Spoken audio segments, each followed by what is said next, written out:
bienvenue dans votre émission préférée, Koh Lanta. Le défi du jour consiste à fuir de cette jungle dangereuse avant le coucher du soleil. Ou sinon, vous perdrez la vie en ce soir de pleine lune où les loups-garous sont plus féroces que jamais. Vous avez 3 heures pour résoudre cette énigme et vous trouverez à votre disposition le matériel nécessaire. Un bout de fer qui ne perd pas le nord vous guidera d'un bout à l'autre. Faites-vous-en un ami et suivez ce qu'il vous dit. Bonne chance! Merci. Nord? Réfléchis ensemble un peu, ça ne peut pas être aussi difficile. Attendez une minute. J'ai trouvé, c'est la boussole! Nous avons déjà le matériel, mais qui sait comment on peut en construire une? Téléportons-nous.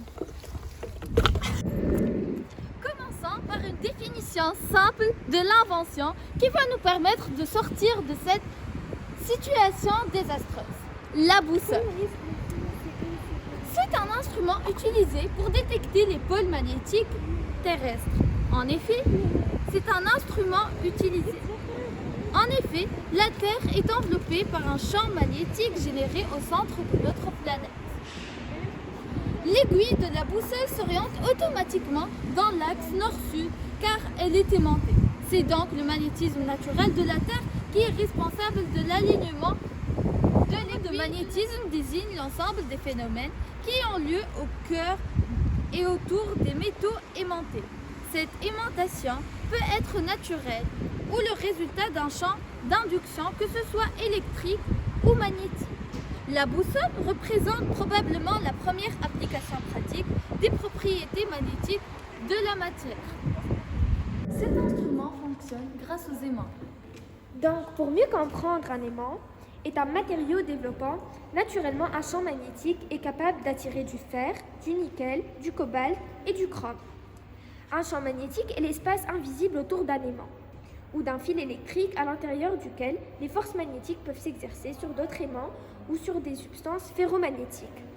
Un aimant possède un pôle nord et un pôle sud. Les spécialistes ont constaté qu'il existe 2 nords, le nord magnétique et le nord géographique. En fait, on considère même qu'il en existe 3, mais je vous parlerai du 3e un autre jour.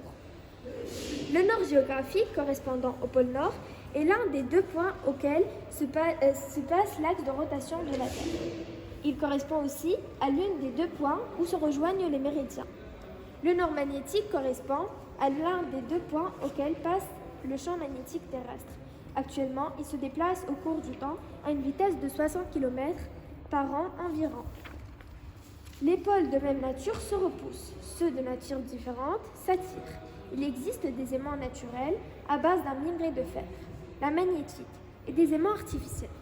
Maintenant, pour prouver ce qu'est qu'un aimant, on va établir une expérience sur ce faisceau d'électrons et on va les faire dévier. Cet aimant va faire dévier les ondes magnétiques des électrons à l'intérieur de cette télévision. On peut constater que l'aimant peut influer sur le champ magnétique des électrons et le faisceau. Parmi les aimants artificiels, on distingue les aimants permanents, tels que le barreau aimanté, l'aimant U, l'aiguille magnétique et les aimants temporaires, tels que les électro-aimants. Les substances magnétiques sont les substances qui peuvent être à la fois attirées et repoussées par un aimant. En réalité, seuls les aimants ont cette propriété. Par conséquent, toutes les substances magnétiques sont des aimants. La plus connue est la substance ferromagnétique. Elle est attirée par un aimant, mais qui ne peut pas être repoussée par ce dernier, et elle ne s'attire pas entre elles. Par exemple, la clé. La clé est attirée par l'aimant, et elle ne peut pas être repoussée par lui. Cependant, les 2 clés ne peuvent pas s'attirer entre elles. Si l'on examine un échantillon de fer au microscope, on peut constater qu'il est constitué d'un ensemble de régions appelées domaines. Chacun de ces domaines agit comme un minuscule aimant possédant son propre pôle nord et son propre pôle sud. Lorsque le fer n'est pas aimanté, les directions des domaines sont aléatoires. Cependant, lorsqu'on aimante le fer, on provoque l'alignement des directions des domaines. Plus le nombre de domaines alignés est grand, plus l'aimant est puissant. On peut remarquer par exemple que plusieurs trombones qui ont été en contact avec un aimant puissant continuent de s'attirer une fois loin de l'aimant. Cette situation s'explique par le fait que certaines substances ferromagnétiques mettent un certain temps avant de perdre leurs propriétés magnétiques. La rémanence est le phénomène qui explique cette situation. Elle se produit lorsqu'une substance ferromagnétique garde temporairement les propriétés de l'aimant, après l'avoir subi l'influence de ce dernier. En réalité, les substances ferromagnétiques deviennent elles-mêmes des aimants en présence dans notre aimant, et c'est pour cette raison qu'elles sont attirées par l'aimant lui-même. Comme on peut le voir, cette pièce est attirée par l'aimant, mais pas ceci. Donc, on va essayer de le mettre l'une sur l'autre. Et voilà, ça marche. Elles sont toutes attirées l'une par l'autre. Et ceci, c'est grâce à l'orientation des domaines dans chaque pièce. Et pourquoi la pièce de 50 est attirée, mais pas la pièce de 100? Car elles ne sont pas faites de la même substance. Celle-ci est faite d'une substance ferromagnétique. Elle n'est pas faite d'une substance ferromagnétique, alors que celle-ci est faite d'une substance ferromagnétique. Voici ce qu'on doit retenir. Le nord géographique correspond la plupart du temps au haut des cartes topographiques, ça veut dire ici. Le nord magnétique est le nord indiqué par l'aiguille aimantée d'une boussole. Donc le nord indiqué par le haut de votre carte n'est pas le même nord indiqué par l'aiguille. Et c'est un problème pour s'orienter. C'est une invention innovatrice. Sans cette invention, le monde actuel que nous connaissons ne serait pas le même, car elle nous a permis de nous orienter, que ce soit dans la mer, sur terre ou même dans le ciel. Et ce qui nous a permis de découvrir de nouvelles routes et de nouvelles terres, ce qui est très pratique au développement du commerce partout dans le monde. N'utilise plus la boussole directement. Voici une boussole sur le téléphone, car elle a été intégrée dans les gadgets électroniques de tout genre. Téléphone, tablette, GPS, et même il y a des applications qui nous indiquent le nord et le sud, qui nous facilitent la vie, comme Google Maps. Elle est très facile à fabriquer et une boussole coûte en Tunisie 5 dinars, sachant qu'on peut trouver différents types pour de différents budgets, de la boussole des débutants jusqu'à celle des professionnels. Par rapport à l'environnement, la boussole demeure un instrument inoffensif pour celle-ci. Elle n'a aucun effet nocif sur la nature puisqu'elle peut être réutilisée et faite à base d'instruments et d'outils recyclés. Donc, maintenant qu'on sait construire une boussole,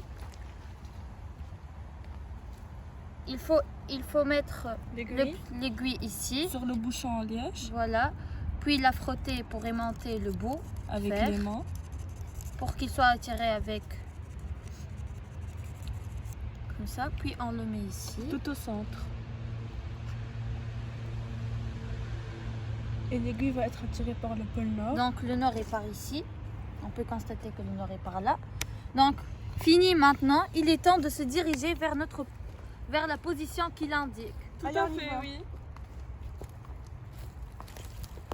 Les aventurières, vous avez réussi votre défi de cette semaine. Sans cette innovation qui est nommée la boussole, le monde n'existerait pas aujourd'hui. Merci boussole.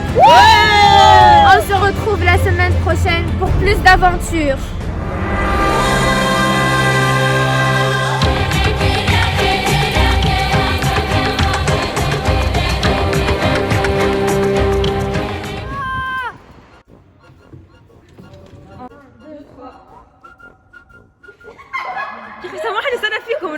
En réalité, seuls les aimants ont cette propriété. C'est ce qu'on doit retenir. Le nord géographique. 1, 2, 3. Shit. Qu'en ces saphirs de cette jungle. Réfléchis ensemble un peu, ça ne peut pas. Ouh,